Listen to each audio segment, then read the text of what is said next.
Hello, lovely creatures. I am checking in today to talk a little bit about the retrogrades that we have going on at the moment. We have Mercury retrograde in Cancer until the end of the month, or close to the end of the month, and we also have Neptune in retrograde in Aries for the next 5 months. And whilst I always make clear that I am not an astrologer by any stretch, I find looking at the astrology as it shifts around us, the planets move around us, the zodiac shifts, and so on and so forth, I find them really interesting to look at in relation to the tarot. Now, this is not a reading. This is just me pulling out 2 cards that I couldn't stop, well, one card in particular that I couldn't stop thinking about the last couple of days in relation to retrograde, as a card that actually seems to reflect the concept of retrograde quite well. As a lot of people would say, just in terms of the word the re at the beginning of retrograde is to return, to go back, to re-look at things, to reassess things. So it's not all doom and gloom and chaos frenzy like everyone always talks about. Of course, there can be some chaos, don't get me wrong. Especially with Mercury, which is the one that most people talk about, because it is the planet that rules communication and connection and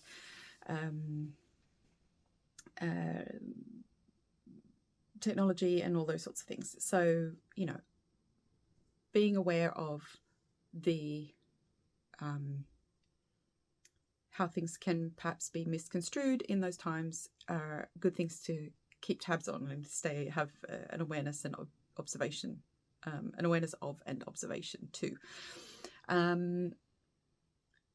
But also as a concept, that reassess the nature of it is to actually have a little bit of time to see things in slow motion, could you say? I mean, as I've described before, it is like an optical illusion where, you know, it isn't actually going slower, it's just how it's moving in relation to Earth. So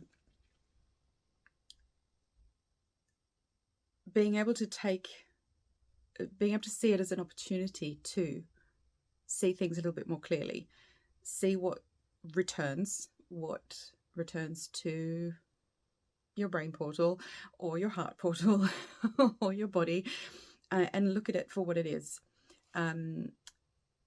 Somebody was saying something the other day that made me think of it in terms of like retaking an exam. Sorry to scare anybody thinking about going back to the idea of school or exams, but you know how sometimes I was thinking when we took tests at school, we were told if you don't know what the answer is to something, or you don't quite understand what's going on, then skip that bit, move on, do what you can do first and come back to that, you know, and then there'll be more room in your brain and so on to be able to perhaps handle that. Maybe you got to the end of the test and you didn't have room to go back, or you did and you just quickly made some guesses, or you were too stressed and couldn't think, or you didn't even know the answers perhaps and you just didn't know. Feels like retrograde is kind of the opportunity to retake the test, to be able to look at it again with the experience that you have from last time. So the idea that, you know, when something comes back, we're like, oh no, but I dealt with that before, or I tried to deal with that before and it didn't work out. That doesn't mean that it won't this time. Or it might be something you go, oh, that's come back. I realized I've already actually dealt with that and I didn't need to. Okay, so that's just reminding me of something that I thought I hadn't dealt with, but fuck it, I actually have. Yes, winning. Or it comes back and is actually just the opportunity to look at it with those fresh eyes, with that fresh experience, with, you know, in some cases it's several years. Like, I think, what did somebody say? It's Neptune hasn't been in Aries for 160 years or something. I can't remember now. Anyway, the point is that sometimes some of the planets, the really slow moving outer planets, take a lot longer. So sometimes it's even beyond our lifetimes. Perhaps it is some kind of ancestral work that's returning for us to look at and heal and to take forward into a better place, which is better for us, our personal revolutions, and also a revolution of hope in the world and so on. Anyway, so Five of Cups just made me think of that, because it is this image of the hooded person with 3 empty cups and 2 cups behind. Now, a lot of people, unfortunately, there are people out there who just go, oh, well, it's okay, don't grieve over this, just look, you've got 2 full cups. I've said this before in readings. Yes, there are 2 full cups, but you look to those when you're ready. Quite often, this person knows they're there, I think. But they're grieving this, and they need to grieve it. And we're so often told to move past the grief. Just, they're already empty. What more can you do? You can look at it. You can think about where that pain, where that loss has gone, is moving into water. Now, the fact that this particular Mercury retrograde is in Cancer, I think is interesting to think about, because Cancer is a cardinal sign, which means that it is an initiatory zodiac. It's something that manifests something. It's I made a comment for myself to think about. It's the think of it as not like a stuck, like a fixed lake or like a big moving ocean, but it's a river that has a destination. And if you think about, following the flow and the current, actually look at that and go, it's not stagnant. It's not stagnant water. It's something that is actually moving. There's life in here. There are fish. There's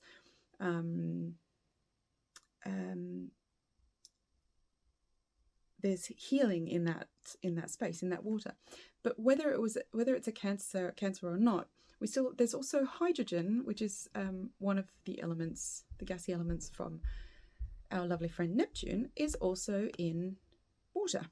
So I don't think it has to go with just these 2 retrogrades that are happening anyway, but it's just this concept that it's the time to pause and reflect, and it's okay to do that, to assess what's actually happened, to sit with it for as long as you need to be that, to allow yourself to be cloaked and safe, and perhaps even take a moment to hide yourself away from what it is that feels, from feeling overly exposed, perhaps, because it doesn't allow you to sort of see that inward,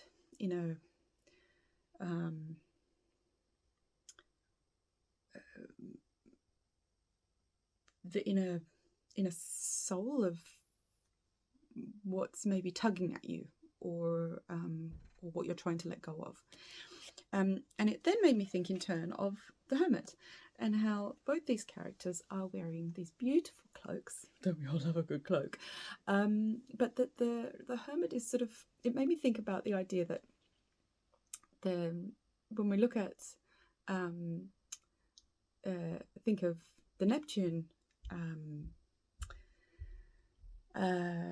retrograde that's happening. Neptune is the dreamy planet of illusions, things that can be a bit tricksy-dixy, but it is also of deep intuition and of emotional healing, trauma healings, and again, it feels like it's this opportunity to have that slow burn. It's 5 months, and that because it's in Aries, it is this shining, the fire from the Aries is shining a light, giving you just enough light to look at actually what's going on in this Neptune retrograde,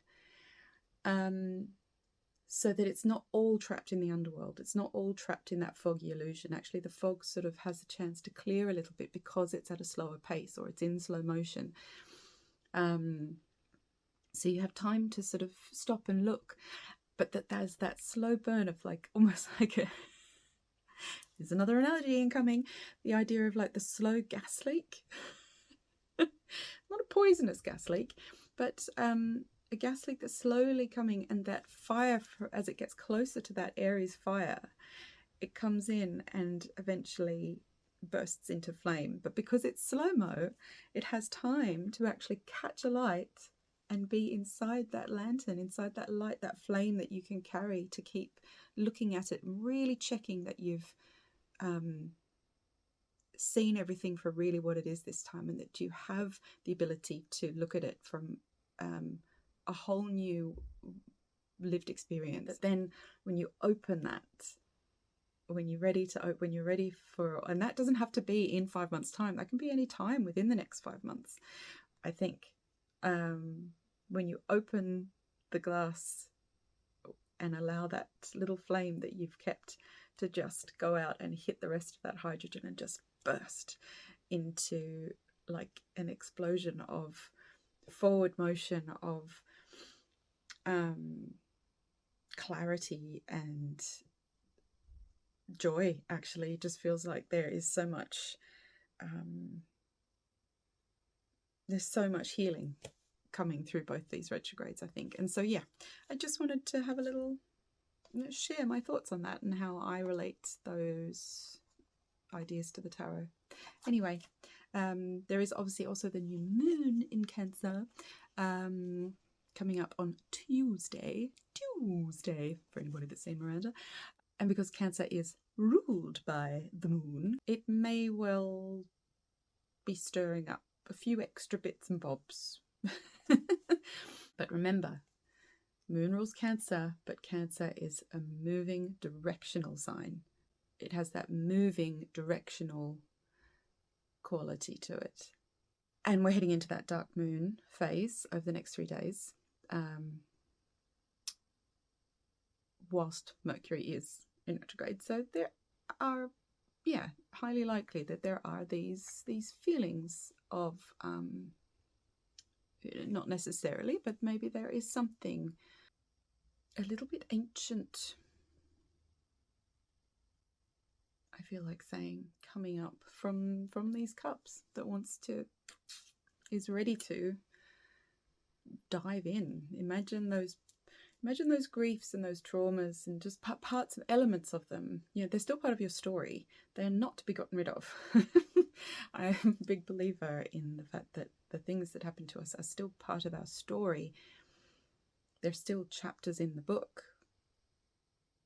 Then it's not about erasing them. Why on earth would you want to erase parts of your story that you've survived?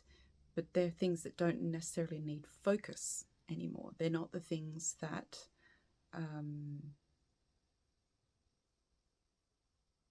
bring us forwards based on where we are now, where we've come to.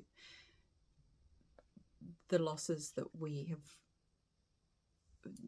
along the way through each cycle sort of thing of our story, these losses can just go into that water and just move along and dissipate, dissolve, and become part of the bigger story.